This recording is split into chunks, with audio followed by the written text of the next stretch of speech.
Gentlemen, it has been a long time.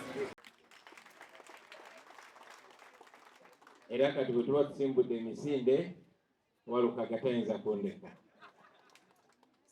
I also want to salute our comrades and welcome them back, Comrade Nubian Lee and Comrade Mwada Nkonyenji from Umrah.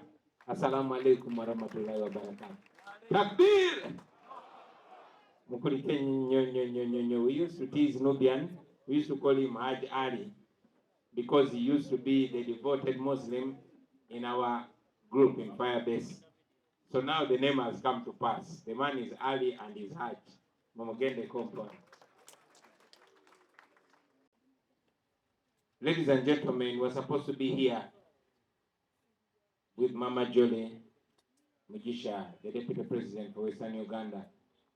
But as you all know, the Lord decided to take her to be with him. We continue to pray for her, we continue to remember her, but most importantly, we continue to hold so dear the values that she held so passionate. And I hope all of us can uphold her legacy. Continue resting in peace, Mama Jolly. I also want to send condolences and heartfelt messages of solidarity to our brothers in the Anglican Church that lost the former Archbishop Zekade. May his soul rest in eternal peace. Meanwhile, the lawlessness continues, the impunity continues, the injustice continues, the shamelessness continues. While we are here, a short while ago, our brother, commonly known as Tabs, received shocking news, which by extension was shocking news to all of us. His father was attacked and murdered in his house. Now all of you know Tabs. Tabs is a very, very radical activist. He speaks truth to power. He exposes the regime at every opportunity. He fights for freedom at every opportunity.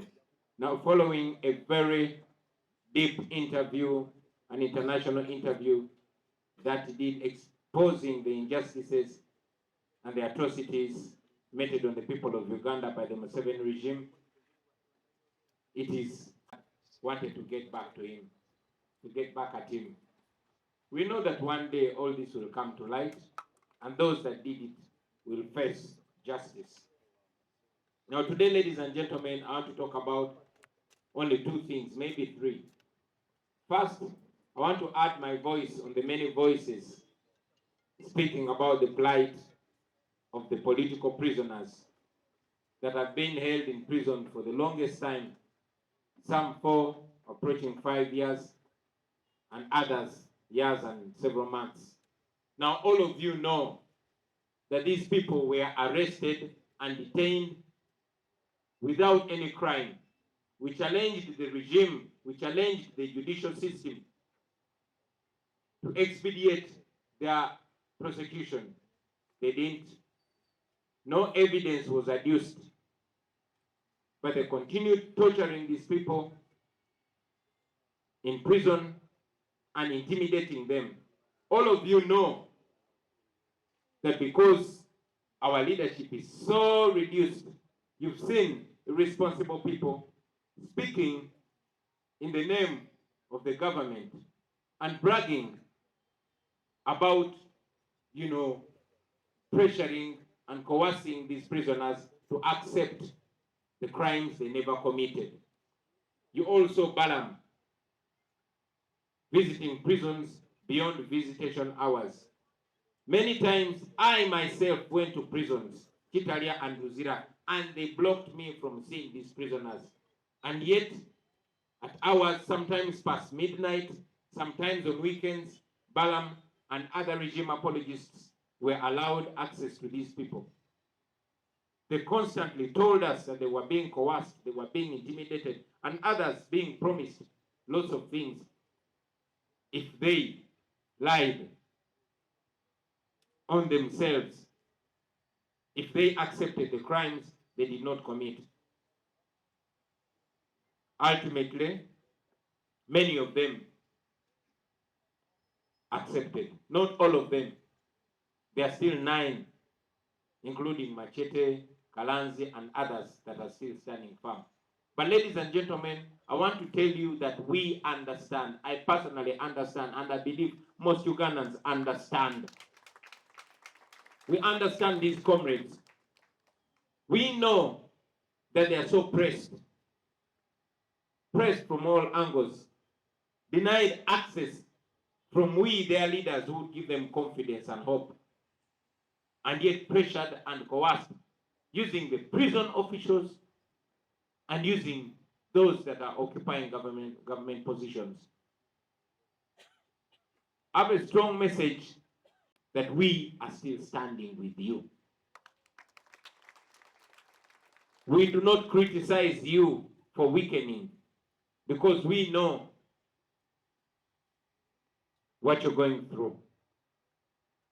We even understand people like Sanya, who are coerced and intimidated, that unless they come out and put on NRM t-shirts and start praising General Museveni, they won't get their freedom. We know that the things that they're being forced to do or say are not the things they believe in. So I want to encourage all of you not to see them in a negative light. Don't criticize them. Don't abuse them. Don't insult them. Give them love. Give them hope, because they need it.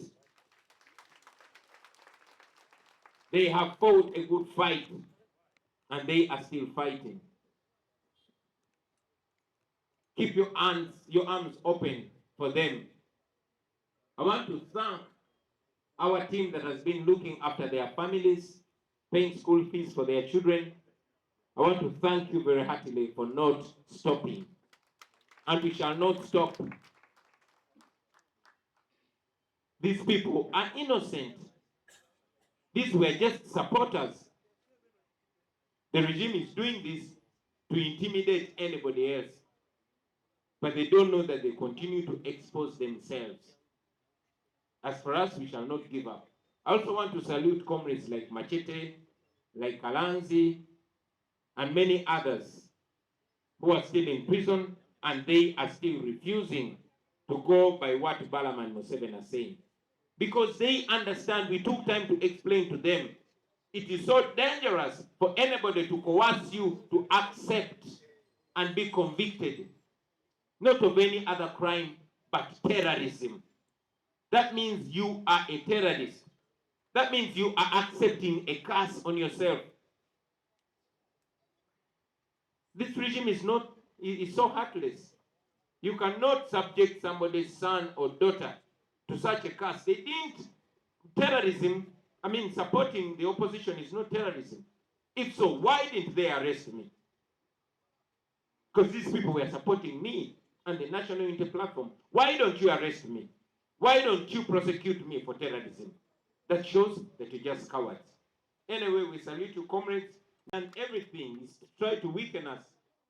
But the only thing that we have bigger than him is that we refuse to give up.